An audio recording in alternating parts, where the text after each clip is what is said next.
ಜಾತಿ ಗಣತಿಯ ವಿಚಾರಕ್ಕೆ ಮೂಲ ಪ್ರತಿ ಸಿಎಂ ಸಿದ್ದರಾಮಯ್ಯನವರ ಮನೆಯಲ್ಲಿದೆ ಅಂತ ಹೇಳಿ ಆರ್ ಅಶೋಕ್ ಆರೋಪ ಮಾಡಿದ್ರಲ್ಲ, ಅದಕ್ಕೆ ಸಿಎಂ ಸಿದ್ದರಾಮಯ್ಯನವರು ತಿರುಗೇಟು ಕೊಡುವಂತಹ ಕೆಲಸವನ್ನ ಮಾಡಿದ್ದಾರೆ. ಜಾತಿ ಗಣತಿಯ ಮೂಲ ಪ್ರತಿ ಸಿಎಂ ಮನೆಯಲ್ಲಿದೆ ಅಂತ ಹೇಳಿ ಆರ್ ಅಶೋಕ್ ಹೇಳಿದ್ರು. ಅಶೋಕ್ ಆರೋಪಕ್ಕೆ ಸಿಎಂ ಸಿದ್ದರಾಮಯ್ಯನವರು ತಮ್ಮ ಶೈಲಿಯಲ್ಲಿಯೇ ತಿರುಗೇಟು ಕೊಟ್ಟಿದ್ದಾರೆ. ಆರ್ ಅಶೋಕ್ ಯಾವತ್ತು ಸತ್ಯ ಹೇಳಿದ್ದಾರೆ ಅಂತ ಹೇಳಿ ಸಿಎಂ ಪ್ರಶ್ನೆ ಮಾಡಿದ್ದಾರೆ. ಅಶೋಕ್ ಬಿಜೆಪಿಯವರು ಸುಳ್ಳನ್ನೇ ಸತ್ಯ ಮಾಡೋದು, ಅದು ಅವರಿಗೆ RSS ಕಳುಹಿಸಿಕೊಟ್ಟಿದೆ ಅಂಥೇಳಿ ಸಿಎಂ ಸಿದ್ದರಾಮಯ್ಯನವರು ವಿಪಕ್ಷ ನಾಯಕರ ಆರೋಪಕ್ಕೆ ತಿರುಗೇಟು ಕೊಟ್ಟಿದ್ದು ಹೀಗೆ. ಅಶೋಕ ಯಾವತ್ತು ಸತ್ಯ ಹೇಳಿದ್ದಾನೆ? ಅವರು ಸುಳ್ಳೇ ಹೇಳೋದು. ಮೂಲಪ್ರತಿ ನಮ್ಮ ಹತ್ರ ಇರೋಕ್ಕೆ ಯಾಕೆ ಸಾಧ್ಯ ಆಗುತ್ತೆ?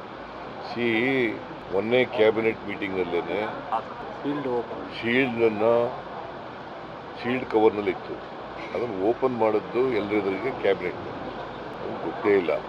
ಅಶೋಕ BJP ಇದ್ದಾರಲ್ಲ, ಅವರು ಸುಳ್ಳನ್ನೇ ಸತ್ಯ ಮಾಡೋದು, ಸತ್ಯನೇ ಸುಳ್ಳು ಮಾಡೋದು ಅವ್ರ ಕಸಬು. ಅವ್ರದ್ದು ಅವರ RSSನವ್ರು ಹೇಳ್ಕೊಟ್ಟಿರೋದು ಅವ್ರಿಗೆ.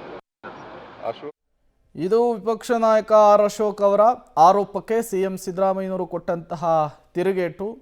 ಯಾವುದೇ ಮೂಲ ಪ್ರತಿಯನ್ನು ಕೂಡ ನಮ್ಮ ಮನೇಲಿ ಇಟ್ಕೊಂಡಿಲ್ಲ, ವಿಪಕ್ಷ ನಾಯಕರು ಮಾಡ್ತಾ ಇರುವಂತಹ ಆರೋಪ ಶುದ್ಧ ಸುಳ್ಳು ಅನ್ನುವಂತಹ ಸ್ಪಷ್ಟನೆಯನ್ನು ಕೊಟ್ಟಿದ್ದಾರೆ.